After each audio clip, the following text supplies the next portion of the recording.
Shalom adik-adik, gimana kabarnya? Kakak yakin dan percaya adik-adik semua dimanapun berada maupun di rumah, semuanya dalam keadaan sehat dalam naungan Tuhan. Nah, hari ini kita terus belajar untuk merenungkan atau belajar untuk mengetahui kebenaran firman Tuhan. Jadi adik-adik semuanya, mari kita siapkan hati kita, mari kita memuji dan menyembah Tuhan sebelum kita mendengarkan kebenaran firman Tuhan yang saya akan sampaikan kepada adik semua. Jadi sebelum itu mari kita mempersiapkan hati kita, mari kita memuji Tuhan sebagai ucapan syukur kita kepada Tuhan. Karena hari-hari ini hari-hari yang dinanti-nantikan, bahkan bentar lagi kita akan merayain hari Natal. Jadi untuk itu sebagai ucapan syukur kita pada saat ini, mari kita memuji dan memuliakan Tuhan. Mari kita nyanyikan lagu pujian ini, Ku Mau Cinta Yesus.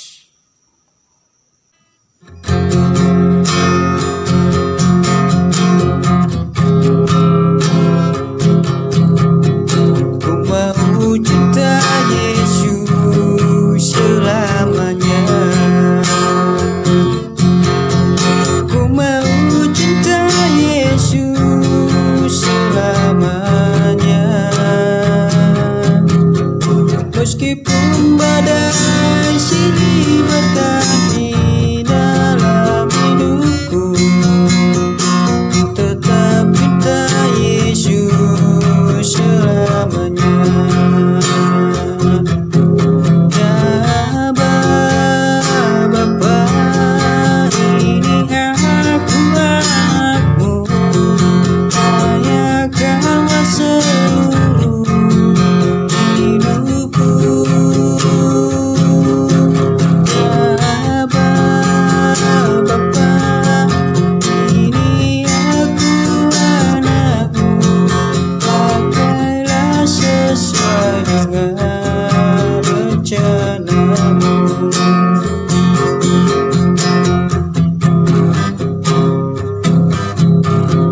Ku mau cinta Yesus selamanya.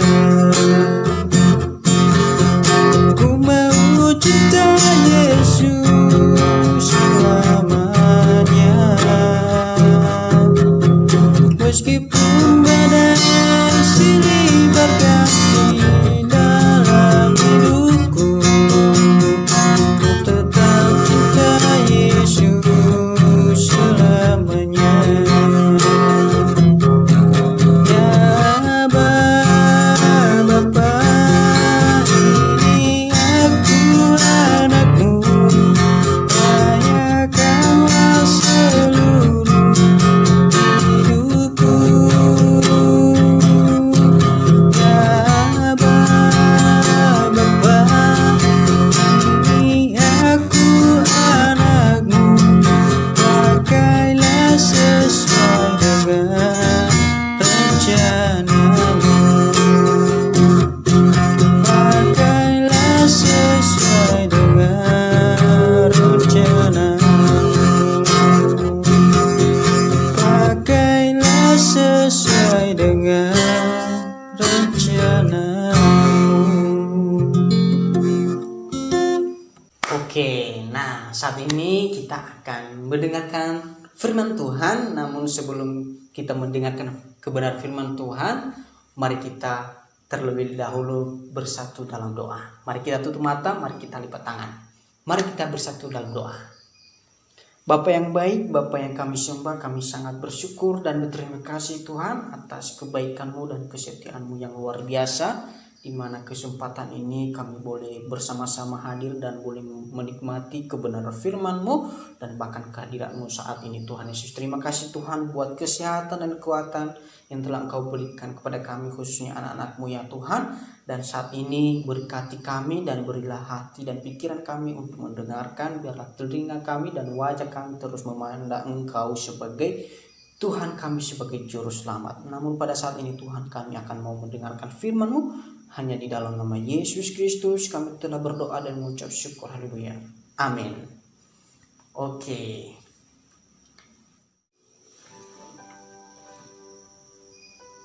Nah, langsung saja ya adik-adik, mari kita sama-sama membuka Alkitab kita. Apakah adik-adik sudah menyiapkan Alkitabnya? Ya, saya kena percaya pasti setiap kita anak-anak Tuhan pasti memiliki dan mempunyai Alkitab di rumah masing-masing.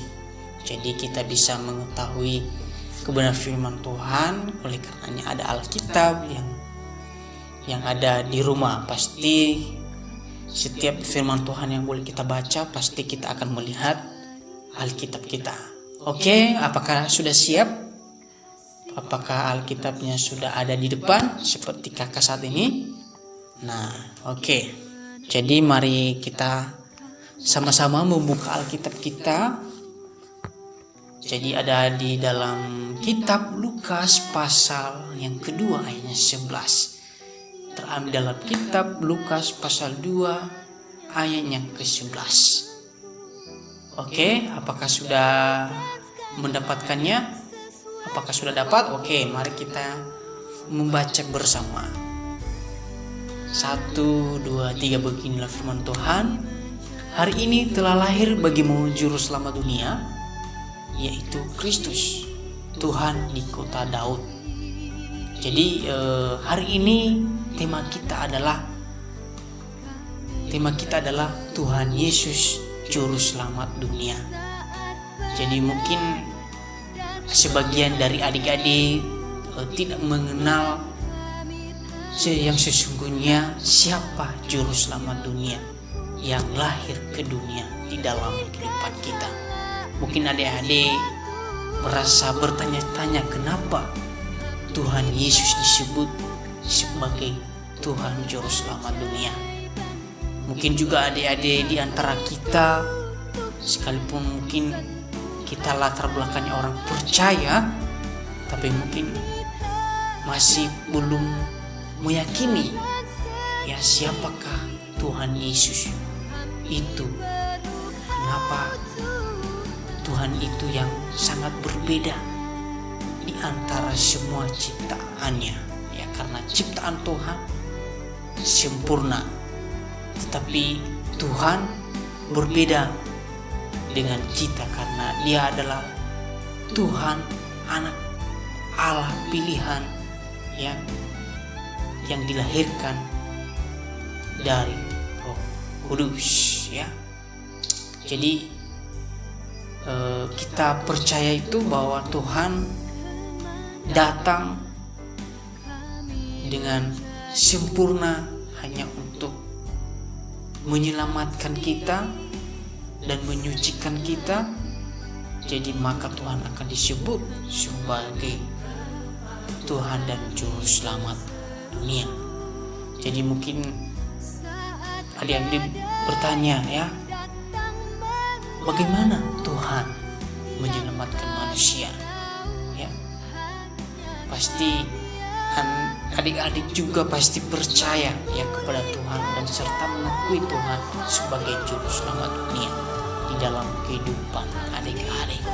Nah, adik-adik, kita sudah membaca Alkitab dari Lukas pasal 2 ayat yang ke-11 ya. Ketika informasi ini datang, yaitu yang membawa kabar ini adalah malaikat kepada gembala-gembala yang tinggal di padang menjaga kawanan ternak, yang bisa kita lihat di ayat ke-8. Jadi ketika kabar baik itu tersampaikan, yang disampaikan oleh malaikat bahwa hari ini telah lahir bagimu juru selamat dunia, yaitu Kristus, Tuhan di kota Daud, maka respon gembala-gembala pada waktu itu, mereka langsung bertindak untuk melihat apa yang terjadi di sana. Mereka pergi ke Bethlehem. Ternyata ada seorang Maria dan Yusuf, dan ada bayi yang sedang digendong. Jadi para gembala-gembala pada waktu itu ya, mereka melihat secara langsung, dan akhirnya mereka memuliakan Tuhan. Ya. Jadi mungkin adik-adik, apakah adik-adik percaya ya ketika malaikat datang ya untuk menginformasikan sesuatu yang kesukaan, misalkan apakah adik-adik percaya ya? Bisa saja adik-adik tidak percaya ya, karena belum dilihat ya secara langsung ya, karena mungkin hanya dengan mendengarkan saja belum tentu kita percaya demikian ya, bisa saja seperti itu ya. Makanya seperti yang tadi gembala-gembala tadi ya, mereka melihat langsung pergi ke sana untuk melihat bayi tersebut. Jadi mereka percaya. Ketika mereka percaya dan memuliakan Tuhan, memuliakan Allah, mereka memuji dan memuliakan Allah karena segala sesuatu yang mereka dengar dan mereka lihat semuanya sesuai dengan apa yang telah dikatakan kepada mereka. Jadi bisa kita lihat di ayat yang ke-20 ya, di ayat yang ke-20 pasal 2 ya. Di ayat yang di pasalnya di dalam kitab Yohanes pasal 3 ayat yang ke-17 ya. Adik-adik bisa baca, bisa dibuka Alkitabnya yang terambil dalam kitab Yohanes pasal 3 ayat yang ke-17 ya. Di sana dikatakan, sebab Allah mengutus anaknya ke dalam dunia bukan untuk menghakimi dunia, melainkan untuk menyelamatkannya oleh Dia. Jadi Tuhan hadir bukan untuk menghakimi, tetapi Dia menyelamatkan kita. Ya, salah satu wujud Tuhan di mana Dia menyelamatkan kita dari dosa dengan melalui salib yang Dia alami ya. Dia disalibkan, terus Dia mengalami kematian dan penderitaan yang luar biasa. Ya, Dia mengalami penderitaan, bahkan Dia mati dan pada akhirnya dikuburkan. Jadi inilah anak Allah sungguh membuktikan bahwa Dia mampu menyelamatkan kita. Makanya Dia disebut adalah anak-anak Allah. Ya. Kenapa Tuhan mati di kayu salib? Kenapa harus mesti Tuhan mati di kayu salib? Itu pertanyaannya. Ya. Kenapa harus Tuhan itu mati? Padahal Dia itu Tuhan loh sebenarnya. Padahal Dia itu Tuhan yang hebat, yang mempunyai kuasa. Tapi kok bisa mati? Ya. Jadi itu adalah salah satu pertanyaan. Jadi bisa adik-adik tahu dan merenungkan kenapa kita tahu bahwa Tuhan mati oleh karena dosa-dosa kita. Karena dosa adalah maut. Karena dosa adalah kebinasaan. Mungkin kalau kita lihat dalam kitab Perjanjian Lama, ya, setiap orang yang berbuat dosa pasti akan dihukum bahkan mati. Tetapi saat ini oleh karena darah Tuhan, oleh karena pengorbanan Tuhan ya, oleh karena kasih Tuhan, kita bisa bernafas, kita masih ada sampai pada saat ini. Ya. Jadi Tuhan mati untuk kita dengan tujuan yang benar. Ya. Jadi bersyukur ya adik-adik, kita mempunyai Allah yang luar biasa. Ya. Mati dan bangkit. Ya. Coba bayangkan kalau misalkan Tuhan tidak bangkit. Ya, pasti kita tidak tahu apa yang terjadi di dalam kehidupan kita. Makanya adik-adik, ya, mari kita terus merespon Tuhan dalam kehidupan kita. Ya, mari kita akui Dia sebagai Tuhan. Kita bersyukur, ya, Tuhan mengampuni setiap kesalahan dan dosa kita. Memang betul, memang dalam kitab Perjanjian Lama, di mana Adam dan Hawa jatuh ke dalam dosa oleh karena buah, di mana ada ular yang menggoda, ketika melanggar, maka hubungan kita dengan Tuhan menjadi jauh, ya, oleh karena godaan tersebut. Jadi sampai pada saat ini kita tidak sempurna, hanya Tuhan yang sempurna. Ya, sekalipun tadi yang barusan lahir sekalipun itu sudah disebut berdosa, karena ini kita adalah keturunan dosa, ya. Jadi semua manusia yang di dunia ini semua telah berbuat dosa. Bisa kita lihat di dalam kitab Roma, ya. Mari kita buka Alkitab kita dari Roma pasal 2 ayat yang ke-23. Ya, di sana dikatakan karena semua orang telah berbuat dosa dan telah kehilangan kemuliaan Allah. Ya, jelas di sini adik-adik, ya, bahwa ternyata kita ini termasuk keturunan dosa, ya. Padahal sebelum-sebelumnya Tuhan menciptakan Adam dan Hawa, ya, dengan sempurna, dengan amat baik, ya. Tetapi Tuhan berfirman ketika mereka ada di Taman Eden, ya. Jadi Adam dan Hawa pada waktu di Taman Eden, di Perjanjian Lama, di Kejadian, mereka melanggar perintah Tuhan, ya. Jadi ini adalah akibat dosa karena tidak ada kesetiaan. Jadi mereka jatuh ke dalam dosa ketika ular datang, ya. Karena ada buah-buah itu yang ada, karena buah pohon itu juga menarik, ya, hatinya sehingga Adam dan Hawa mereka mengambil buah tersebut yang dilanggar, ya.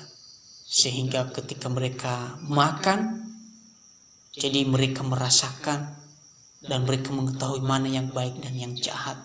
Jadi mereka merasa malu ketika Tuhan datang, mereka sembunyi, ya, karena mereka malu, karena pada waktu itu, ya, sebelum mereka jatuh ke dalam dosa, ya, mereka belum tahu apa-apa, ya, tidak merasa malu, ya. Ketika mereka jatuh ke dalam dosa, ya, mereka tahu mana yang baik, mana yang jahat.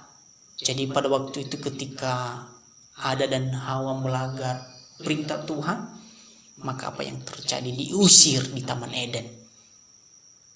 Jadi ini adalah salah satu yang luar biasa, ya.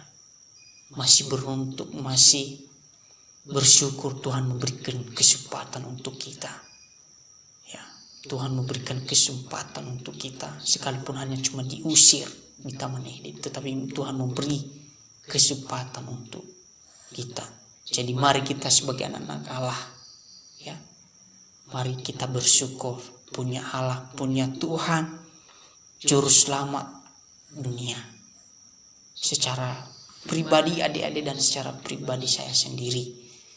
Demikian juga di dalam kitab Yohanes pasal 3 ayat yang ke-16, ya, bisa kita lihat secara sempurna, ya, bagaimana Tuhan itu luar biasa dalam kehidupan kita. Ya, bisa kita baca, karena begitu besar kasih Allah akan dunia ini sehingga Ia telah mengaruniakan anaknya yang tunggal, supaya setiap orang yang percaya kepadanya tidak binasa melainkan beroleh hidup yang kekal, ya.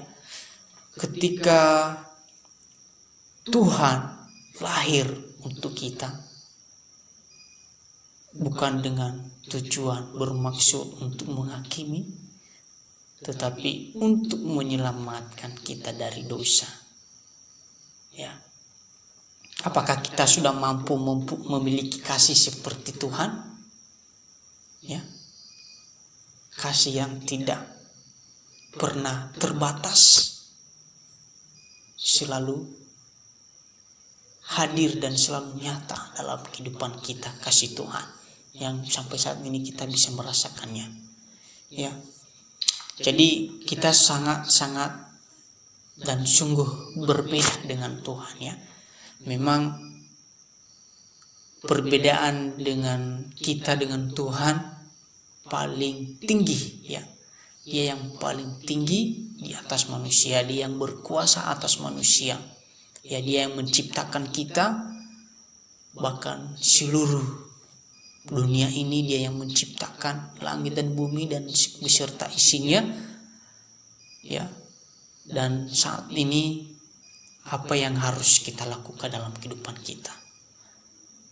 Yaitu memuji dan memuliakan Tuhan dan juga menjadi orang atau menjadi anak yang bertujuan untuk menjaga setiap ciptaan Tuhan atau memelihara setiap ciptaan Tuhan. Dan begitu juga kebenaran atau kasih kita bisa memberitakan kepada semua orang. Ya, bagi teman-teman yang di luar yang belum mengenal Tuhan, ya mari kita datang kepada mereka untuk memberitakan kasih Tuhan di dalam kehidupan mereka, supaya mereka mengenal siapa Tuhan Yesus, siapakah juru selamat, siapakah yang disembah itu. Jadi adik-adik pasti tahu ya siapa yang disembah. Ya pasti Tuhan, pasti adik-adik mengerti ya. Nah, adik-adik, apakah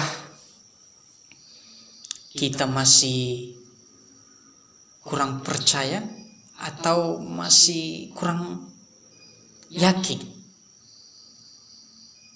kalau Tuhan itu adalah juru selamat? Jadi adik-adik, hari ini cukup jelas ya kalau di dalam kitab dari Yohanes pasal 3 ayat 17 tadi yang sudah kita baca ya. Di situ sebab Allah mengutus anaknya ke dalam dunia bukan untuk menghakimi dunia melainkan untuk menyelamatkannya oleh Dia. Jadi ada juga di dalam Alkitab tidak seorang pun di dunia ini yang menjadi penyelamat selain Dia. Jadi kita percaya itu bahwa hanya Tuhanlah satu-satunya sebagai juru selamat dunia. Ya, dari segala sesuatu hanya Tuhan yang dipuji dan disembah. Ya. Dan untuk itu mari kita sebagai anak-anak Tuhan, adik-adik di rumah, mari kita setia menjauhi dosa, ya. Mari kita setia dan taat kepada firman Tuhan, ya. Mari kita percaya kepada Tuhan, ya. Jangan kita terus hidup berbuat dosa, ya. Tuhan itu Tuhan tidak inginkan itu. Tapi Tuhan inginkan supaya hidup kita memperoleh hidup yang kekal. Ya, seperti yang sudah kita baca tadi dalam kitab Yohanes. Ya. Oke, saat ini cukup sampai di sini dulu kebenaran firman Tuhan yang saya sampaikan, dan kiranya firman Tuhan ini dapat memberkati kita sekalipun tidak sempurna, ya. Jikalau ada pertanyaan boleh di komen, boleh ditanyakan langsung, jangan malu-malu, ya. Kalau tidak ada pertanyaan, jadi artinya adik-adik mengerti dan mengetahui siapa juru selamat dunia, ya. Kita sudah mengetahui dari pas dia lahir dan pas dia mencurahkan kasihnya dan mengorbankan tubuhnya atau darahnya di kayu salib. Jadi dia adalah anak yang kudus, ya, beda dengan kita. Sekalipun serupa dengan gambar dengan kita, tetapi dia sangat berbeda. Ya. Jadi dia adalah anak yang kudus, dia adalah anak yang sempurna. Dia adalah anak yang dipilih sebelum dilahirkan oleh Maria. Bahkan Maria masih dalam tunangan pada waktu itu. Ya, ini yang luar biasa, yang ajaib. Ya. Oke, sebelum kita mengakhiri kelas kita, mari kita bersatu dalam doa. Oke, mari kita bersatu dalam doa. Bapa yang baik, Bapa yang kami sembah, kami sangat bersyukur kami boleh mengerti dan memahami kebenaran firman-Mu, di mana kami boleh diajarkan siapakah juru selamat dunia yang sesungguhnya dalam kehidupan kami. Dan kami tahu Tuhan bahwa Engkau adalah satu-satunya sebagai juru selamat dunia dalam kehidupan kami. Dan oleh karena itu Tuhan, berkati terus kehidupan kami, ajarlah kami terus supaya kami taat, supaya kami terus hidup dalam kebenaran dan menjauhi dosa. Inilah kami Tuhan, hanya di dalam nama Yesus, ampuni setiap kesalahan dan dosa kami. Amin. Amin. Oke, terima kasih. Sekian dan terima kasih. Tuhan Yesus memberkati.